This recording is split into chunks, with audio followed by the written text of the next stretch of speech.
Halo teman-teman semua, kembali lagi bersama Adinda di channel Batas Kisah. Semoga teman-teman Batas Kisah sehat selalu ya. Nah, sekarang kita akan membacakan kisah dengan judul, Menikah Itu Tidak Mudah. Yuk simak ceritanya sampai selesai.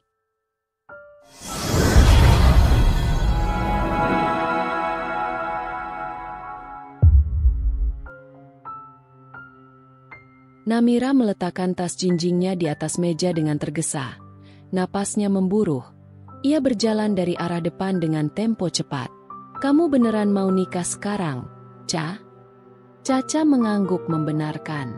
Wina, ibunya yang sudah menjadi single parent selama 17 tahun, sudah muak dengan mendakap kedua tangannya. "Ya, terus gimana? Bayi di kandungan aku, kan udah hampir 5 bulan. Makanya Caca, masih kecil tuh gak usah macem-macem pacarannya. Sekarang, kamu baru juga lulus sekolah, udah harus ngurus bayi," cetus Vira, kakak ketiganya. Caca mendengkus kesal, tatapannya nanar ke arah Vira, bibirnya mengerucut seperti bebek. "Pokoknya aku gak mau kalau gak nikah. Aku mau punya keluarga juga." Namira mengelus dadanya berkali-kali, menghela napas paling panjang. Tangannya sudah mengepal. Mantan preman di sekolahnya kala itu menahan sekuat tenaga. "Ca, menikah itu gak mudah. Kamu masih terlalu muda untuk punya yang namanya keluarga. Kamu bahkan masih gak bisa ngurus diri kamu sendiri.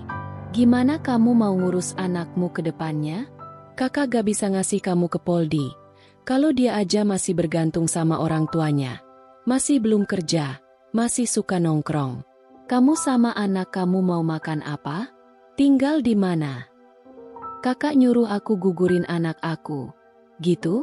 kata ibunya Poldi. "Kita bisa tinggal di rumahnya." Caca masih tak mau kalah. Namira menggeleng keras. "Enggak, Ca. Biar anak kamu diurus sama Sarah. Terus kamu kuliah dulu ke US. Setelah kamu mateng dan pulang ke Indo, kamu bisa nikah sama Poldi dan urus anak kamu." Caca bangkit dari posisinya, menghentak kaki dengan keras. "Enggak, Caca gak mau anak Caca dijadiin anak pancingan sama Kak Sarah dan Kak Wildan. Pokoknya kalau kalian semua tetap gak setuju, Caca mau kabur aja sama Poldi." Namira menahan emosi sekuat tenaga. Ia bisa saja mematahkan jari anak curut itu agar menurut. Tetapi, adik bungsunya yang bengal itu tetap menjadi anak kesayangan keluarga. Pernikahan memang bukan hal sepele. Semua orang pasti setuju akan hal itu. Apalagi jika pernikahan dijalankan oleh anak-anak yang belum mengerti apa-apa, yang akhirnya hanya menjadi beban keluarga. Bagi Namira, pernikahan adalah hal yang sangat amat menyesakan. 10 tahun pernikahannya adalah contoh sebaik-baiknya dan seburuk-buruknya pernikahan. Kegagalan orang tuanya di masa lalu sudah cukup membuat Namira sedikit trauma. Ia mengerti lelahnya mengurus anak sembari bekerja, demi menyokong keuangan suami. Meladenin mertua yang selalu menuntut dan meminta lebih. Menanggapi ipar yang seringkali membuatnya naik darah. Itu semua tidak mudah. Si putri sulung dari pasangan Abraham dan Winara itu sudah jungkir balik membelah dunia. Dimulai dari keluarga yang berantakan di umurnya yang masih perlu dituntun. Di waktu yang bersamaan, dia harus membantu ibunya dengan mengurus Caca yang baru berumur 2 tahun. Jelang 4 tahun perceraian ibunya, adik laki-laki satu-satunya, Wildan, membawa kabur anak gadis orang dan masuk penjara karena menjadi pengedar narkotika. Tak jauh dari itu, Vira dilecehkan oleh guru di sekolahnya, membuat Namira dan ibunya kelabakan mencarikan seorang psikiater untuk memulihkan trauma yang diderita adiknya. Saat itu umurnya baru 18 tahun. Ia harus bekerja, memulai kuliah, dan mengurus adik-adiknya yang saat itu hampir menjadi tanggung jawabnya secara penuh. Di umur 24, dia memutuskan menikah dengan seorang lelaki yang ia cintai. Hidupnya sederhana. Dia tak pernah mau menerima lebih dari orang tuanya yang jelas sangat berkecukupan. Mertuanya juga bukan keluarga yang kekurangan materi. Tetapi, tangannya selalu menadang pada anak-anaknya dan membabui Namira, si menantu wanita satu-satunya. Andi, suaminya, merupakan anak kedua dari 3 bersaudara. Kakak dan adiknya perempuan. Bagai ratu dan permaisuri jika sedang berkumpul. Yang kerepotan hanya Namira, sebagai menantu. Tak cukup sampai di situ. Namira juga harus menelan bulat-bulat batu kali. Setelah beberapa bulan yang lalu, dia mengetahui bahwa suaminya berselingkuh dengan rekan kerjanya. Namira bukan wanita bodoh. Dia juga bukan wanita yang takut kehilangan suami. Tetapi, Andin, anak sulungnya yang merupakan anugerah Tuhan yang luar biasa, membuat dia bertahan sejauh mungkin. Anak itu penderita gangguan spektrum autisme, di mana semua orang yang berhubungan dengannya harus lebih sabar menyikapi anak itu. Biayanya mahal, sekolah, bimbingan khusus di rumah, baby sister tersendiri. Itu yang membuat Namira harus ikut bekerja demi membantu suaminya. Walaupun di rumah ia juga harus mengurus Nina dan Nino, si kembar yang kini telah memasuk Bimba. Mereka tidak kurang, mereka bisa dibilang cukup. Jika orang tua Andi tidak selalu mencampuri keuangan keluarga kecil itu. Namira harus lebih sering mengelus dada, semenjak ia tahu setelah menikah beberapa bulan, bahwa mertuanya adalah manusia materialistis. Ia mencintai Andi, dan sebaliknya. Tetapi, begitu banyak batu kerikil yang harus ia lewati selama 10 tahun bernaung pada pernikahannya. Tetapi, ia bertahan sejauh ini, karena banyaknya alasan yang membuat ia tak mampu melangkah lebih jauh. Sudah dibilang, Namira bukan wanita yang takut kehilangan suami. Ia hanya takut, tidak bisa lagi menjadi orang tua yang baik bagi anak-anaknya, tidak bisa menjadi anak yang baik bagi orang tuanya, dan tidak bisa menjadi menantu yang baik bagi mertuanya. Pernikahan baginya adalah surga dan neraka di pertengahan. Terkadang ia harus memanjat tebing demi mencapai selembar daun, demi menutupi dirinya yang kedinginan. Ia harus mendayung sampan, dan menerjang ombak tanpa tujuan yang jelas. Pernikahan bukan permainan.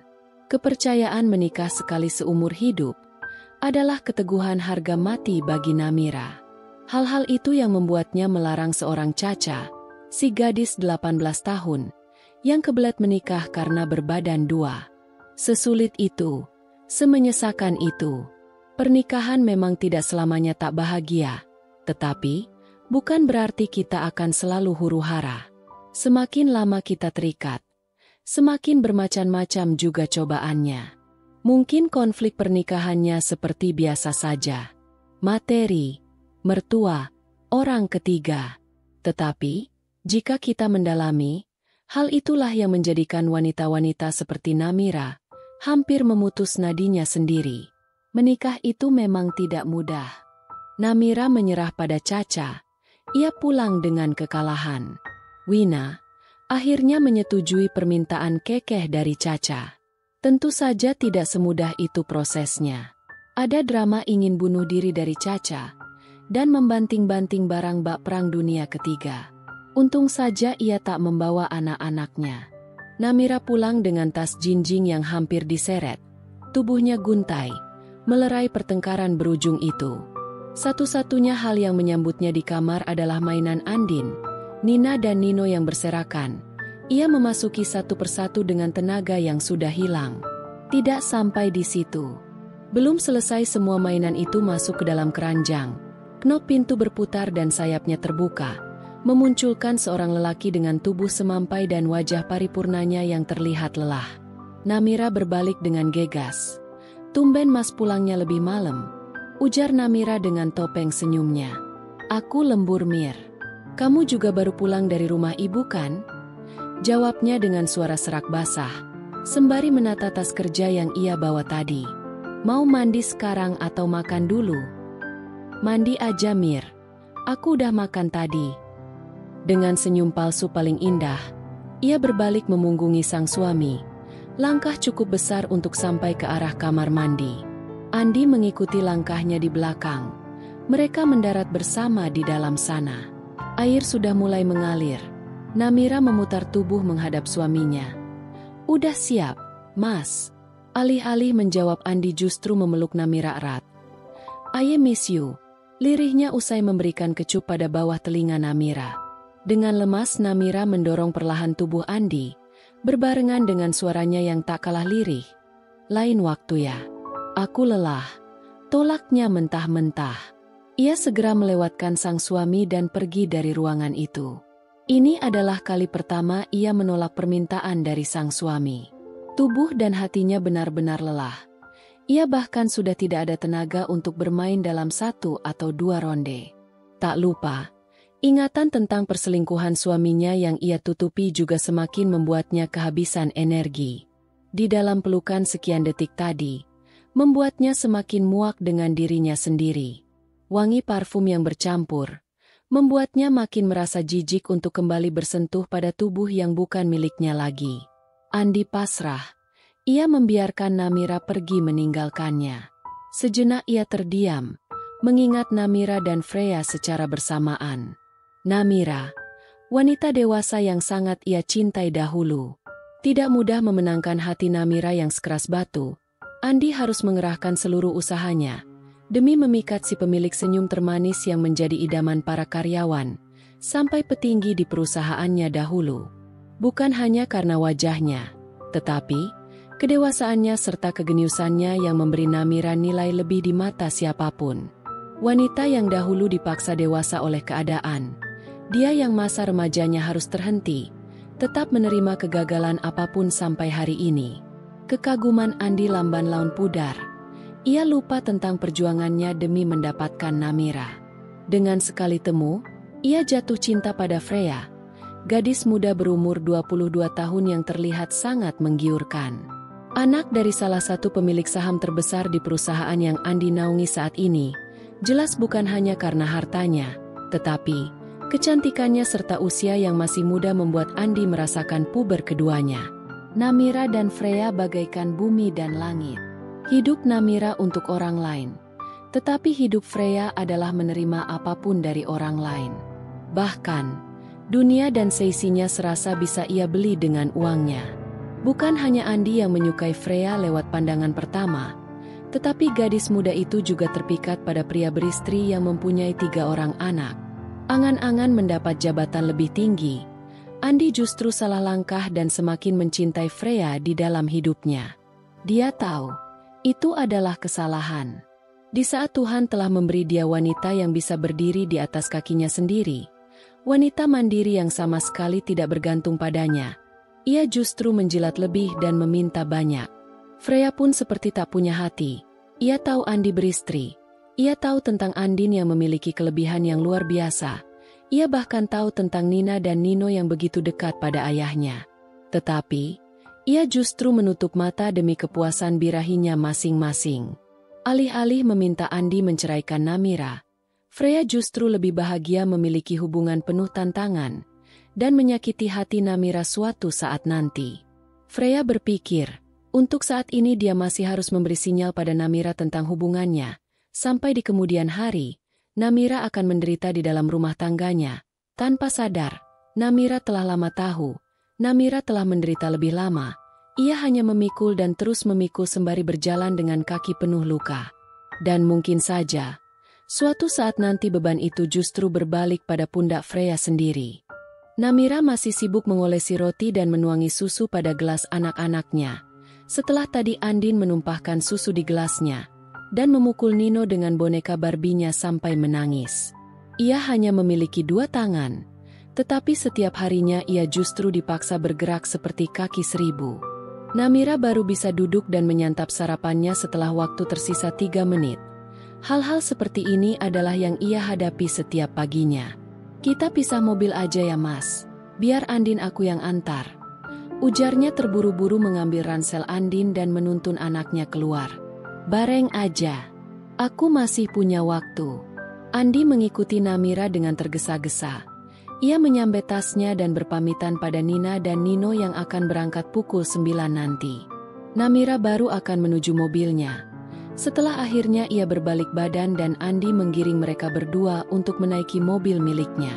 Setelah memasangkan sabuk pada Andin, Namira berpindah pada kursi depan dan sibuk memasukkan kunci mobilnya ke dalam tas. Belum jauh dari rumah, Andi berkumat kamit masih bingung ingin memulai bicara dari mana. Mir. Iya, kenapa mas? Minggu depan aku berangkat ke Seoul buat nemuin investor yang bakal masuk ke perusahaan kita. Namira berhenti memainkan ponselnya. Kini, ia mengalihkan pandangannya pada Andi. Oke, angguknya pelan. Terus kenapa mas? Kok kamu malah gugup gitu? Andi menghela napas panjang sebelum kembali menjawab. Nggak, aku ngerasa kita lagi jauh aja. Aku takut kamu ada salah paham. Everything it's okay mas. Kamu terlalu mengkhawatirkan sesuatu yang seharusnya gak kamu khawatiri. Maaf ya tentang semalam. Namira menepuk pundak suaminya. Akhirnya Andi bisa bernapas lega.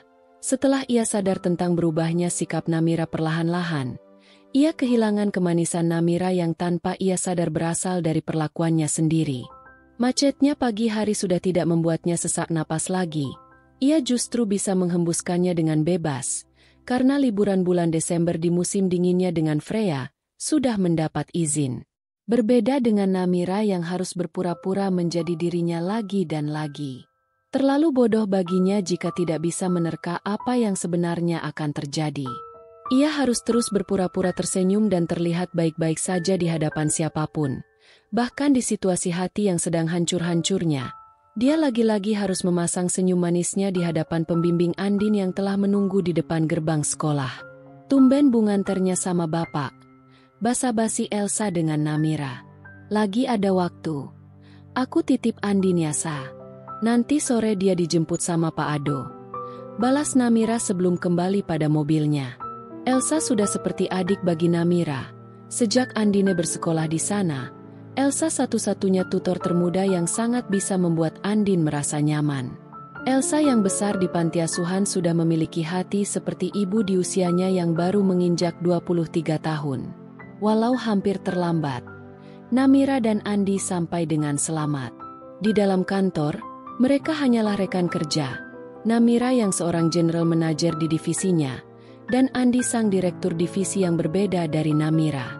Mereka memang terlihat begitu asing, tetapi siapapun tahu tentang cerita cinta mereka dan perjuangan keduanya dari titik nol sampai di posisi sekarang. Namira berjalan dengan tegas nan anggun, sedangkan Andi masih di dalam lift demi mencapai kantornya di 2 lantai setelah Namira. Semuanya runtuh setelah ia melihat seseorang di ruang meetingnya. Dia adalah Freya, si gadis kecil yang mampu mengoyakkan hatinya. Langkahnya sempat terhenti, senyumnya bahkan menyurut. Ini kali pertama ia melihatnya dengan penuh dendam. Seorang gadis muda lainnya menghampiri Namira. Ada meeting kilat sama Pak Arman, ibu ditungguin dari tadi. Ujarnya menunjuk objek dengan ibu jarinya begitu sopan. Namira berterima kasih dengan senyumnya dan gesturnya. Ia segera mendorong pintu kaca yang langsung menampilkan dengan jelas seorang Freya. Nah, ini dia, si ratu pelaksana suksesnya event. Ujar Pak Arman yang menyambut dengan berdiri. Namira membungkuk dan menyapa dengan senyum, sembari menarik kursi di hadapannya. Ada yang bisa saya bantu, Pak? Pak Arman kembali duduk berbarengan dengan pertanyaan dari Namira. Kenalin, ini Freya anaknya Tuan Joko Raharjo. Kamu pasti tahu kan, Mir? Jawabnya menunjuk Freya dengan telapak tangan. Namira kembali mengangguk dan tersenyum pada keduanya. Tak lama Pak Arman kembali melanjutkan perkataannya. Di event akhir tahun nanti, akan ada fashion show, kan? Jadi, saya membawa Freya ke sini sebagai atas kerjasama dengan butik ibunya, dan Freya sebagai model utamanya. Dikarenakan kita akan menampilkan indahnya nuansa batik Indonesia demi mencakup lebih luas lagi peminatnya. Saya rasa Freya adalah yang paling tepat. Postur tubuh serta wajah yang menggambarkan Indonesia sekali. Pak, tapi... Pak Arman menyetop perkataan Namira. Saya nggak minta opini kamu Namira. Hal ini sudah disepakati. Saya hanya memberitahu, karena divisi kamu yang menjadi penyelenggara event ini, kan? Namira tutup mulut. Ia sudah tak punya pilihan kali ini. Para petinggi sudah lebih dulu bergerak. Sekilas ia bisa melihat senyum puas yang tergambar di wajah Freya yang entah bermakna apa. Baik, Saya mengerti. Namira mengalah bukan kalah. Pak Arman akhirnya pamit undur diri, setelah memberitahu Namira untuk kembali bertemu Freya 3 hari sebelum event dimulai. Waktu di mana Andi dan Freya baru saja kembali dari liburannya. Lagi dan lagi Namira tak mengerti dengan isi otak serta hatinya. Lututnya sudah bergetar menahan tangis dan emosi. Ia mengepal kedua tangannya dan menyanggah dahinya dengan isi kepala yang hampir pecah. Ini kali pertama bagi Namira dan Freya bertatap muka secara jelas. Setelah beberapa bulan lalu, Namira memergoki suaminya dan gadis kecil itu sedang beradu kasih di parkiran kantor tengah malam kala itu. Seorang wanita dengan tubuh semampai menyodorkan air mineral ke hadapan Namira. "Mir, lu lagi ada masalah di rumah?" Namira sontak menggelang. Ia mengangkat kepalanya dan menarik botol air agar mendekat padanya. "Nggak, Nes. Gua kepikiran Nino aja. Soalnya tadi dia nangis karena dipukul pakai Barbie sama Andin," ujarnya mengelak. Nessa mengecap bibirnya. Mir, bikin khawatir tahu nggak? Gua pikir lo lagi ada masalah. Nino pasti udah nggak nangis lagi kok," balas Nessa berusaha menenangkan. Nessa memang bukan orang yang peka. Walau telah bersahabat sekian lama pada Namira, ia masih tidak bisa membaca Namira sepenuhnya. Bagi orang-orang, Namira memang sosok yang begitu misterius. Ia memiliki dinding yang kokoh untuk menyanggah siapapun yang siap masuk dan mengetahui cerita hidupnya. Tak heran jika orang tidak peka seperti Nessa bisa tidak mengetahui Namira juga. Fokus. Namira bangkit dari kursinya dan menepuk pundak Nessa, sembari berjalan mendahului sahabatnya dan menahan pintu. Ia kembali ke kursi kerjanya. Tangannya siap mengerjakan apapun yang seharusnya ia kerjakan hari ini. Walau terlihat longgar, setiap harinya adalah hari sibuk bagi Namira. Keadaan kantor sesibuk biasanya. Para karyawan yang keluar masuk, suara ketikan dari komputer, suara mesin fotokopi sampai suara mesin kopi terdengar begitu padu pada isi kepala Namira. Ia tetap menjalaninya tanpa mengeluh. Hingga akhirnya jam istirahat tiba. Namira masih memutar tubuhnya pada kursi sandar, ditemani dengan segelas kopi hangat. Hal itu tidak bertahan lama. Layaknya sepasang suami istri, Andi menjemput Namira untuk makan siang kali ini. Benar-benar tidak ada yang spesial. Mereka hanya makan di kantin kantor, duduk di kursi besi panjang dan saling beradu pandang. Hal itu dilakukan demi menghemat uang masing-masing. Andi masih memisahkan sayurannya dan menaruh di tempat Namira. Si musuh bebuyutan hijau-hijauan ini memang tidak pernah bisa menghilangkan sifat jeleknya yang satu itu. Di sisi lain, ada seorang gadis muda yang sedang menahan rasa cemburu buta. Ia bahkan harus menahan perasaannya di hadapan orang tuanya sendiri. Namira menyetop gerak tangannya. Matanya memandang lurus pada suaminya. "Mas, Andin." Andi menyetop gerak bibir Namira sembari menyambet handphone di sebelahnya. Ia bahkan belum sempat melihat balik pada Namira. "Mir, aku duluan ya." Freya lebih dulu pamit undur diri dari mejanya. Langkahnya angkuh ke arah parkiran, serta tangan yang baru saja berhenti mengetik pesan pada handphonenya. Marahnya sudah di ujung tanduk. Gadis muda yang masih punya cemburu buta itu sudah tidak bisa lagi menahannya. Walau berbeda jalan, Andi dan Freya sampai berbarengan di sana. Mereka memasuki mobil Ferrari berwarna putih bersih. Freya membanting pintu sekuat tenaga. Mimiknya sudah tidak enak dipandang. "Kamu sengaja ya, buat aku semarah ini? Ada apa sih, Frey?" Freya berusaha menatap mata Andi tajam. "Kenapa kamu sengaja makan bareng Mbak Namira, dan sok menjadi couple goal segala di depan aku?" Andi menggaruk daun telinganya yang sama sekali tidak gatal. Ia masih buta dengan keadaan. "Tapi Frey, aku sama Mira memang selalu makan siang bersama sejak kami menikah." Andi salah menjawab. Hal itu malah semakin membuat Freya kehilangan kesabarannya. Ia menekan titik klaksonnya berkali-kali. "Mas, are you kidding me? Ada aku loh di sekitar kalian. Apa nggak bisa ngeskip sehari ini aja?" Pubertas kedua memang seringkali mengerikan. Alih-alih menyanggah dan menolak, Andi justru memeluk Freya dan seluluh mungkin meminta maaf. Tangannya masih sibuk mendekap. hingga beberapa saat mereka berganti posisi. Andi menaruh tangannya pada tengkuk Freya, bibir mereka saling menaut, ciuman kemarahan yang paling menggairahkan, hingga membuat Andi mengabaikan dering telepon yang sedari tadi berbunyi. Di kantor belahan lain, Namira sedang getar-getir sembari berlari menuju parkiran. Usai beberapa saat lalu ia menerima panggilan dari sekolah Andin, bahwa anaknya menabrakkan diri pada sebuah mobil dengan kecepatan tinggi. Sekujur tubuh Namira bergetar, air matanya tak berhenti mengalir. Bahkan saat menyetir ia masih sibuk menghubungi suaminya yang sedang asik dengan dunianya sendiri. Sudah sejak lama saat Namira merasa neraka ada di depan matanya. Tetapi, terkadang ia merasa, mengapa tak ada setitik harum bunga pun yang memasuki kehidupannya akhir-akhir ini. Lagi-lagi Namira memarkir mobilnya tidak tepat, dan berlari dengan sisa tenaganya memasuki rumah sakit. Air matanya masih terus mengalir. Ia mengabaikan segala aspek yang ia lewati. Sampai titiknya ia bertemu dengan Elsa, tutor yang masih setia menunggu Andin. Ketulusannya memperlihatkan kondisi yang tidak jauh dari Namira. Semakin dekat terasa semakin jauh. Langkahnya sudah melemas, tubuhnya sudah tak berarah. Sebelum akhirnya salah seorang penjaga sekolah yang mengantar Elsa dan Andin menuntunnya mendekati posisi yang ingin ia capai. Kedatangannya berbarengan dengan dokter yang membuka pintu ruangan. Prasangka buruk sedang berusaha Namira hilangkan saat itu. Kami telah berusaha semaksimal mungkin, tetapi Tuhan mempunyai rencana lain. Pendarahan pada otak pasien sudah tidak bisa dihentikan. Benturan yang sangat keras membuat pasien benar-benar kehilangan banyak darah dan tidak bisa bertahan. Ujarnya bagai petir yang menyambut kedatangan Namira. Wanita itu seperti sedang dicabut napasnya oleh malaikat maut.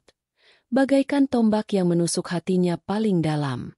Andin Melati Wangsa Bumi, seorang gadis kecil spesial yang membuat Namira hampir bertukar nyawa saat melahirkannya, membuat Namira kehilangan kesadaran selama lebih dari 2 pekan demi keturunannya yang dinantikan. Dalam sekejap, semesta benar-benar mengambil dunia milik Namira. Bahkan setitik cahaya pun rasanya enggan mendekat padanya sedetik pun. Kepedihannya terasa lebih saat seorang suami yang dulu adalah seorang ayah terbaik, yang begitu penuh mencurahkan kasih sayangnya pada anak sulung spesialnya, seakan lupa tentang kebahagiaan saat anak itu lahir ke dunia. Ia masih abai. Ia bahkan tak mengangkat satu panggilan pun. Ia bahkan baru datang pada rumahnya setelah anak sulungnya telah terbungkus rapi dengan kain kafan. Bahkan seorang Namira sudah tidak bisa lagi berkata-kata pada sosok iblis yang menakutkan itu. Ia benar-benar kejam. Tangisnya bagi Namira adalah sebuah lawakan besar.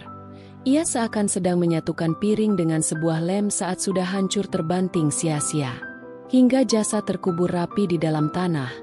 Sebuah rasa sakit tidak pernah ikut terkubur bersamanya. Bagi Namira, dunianya benar-benar sudah direbut.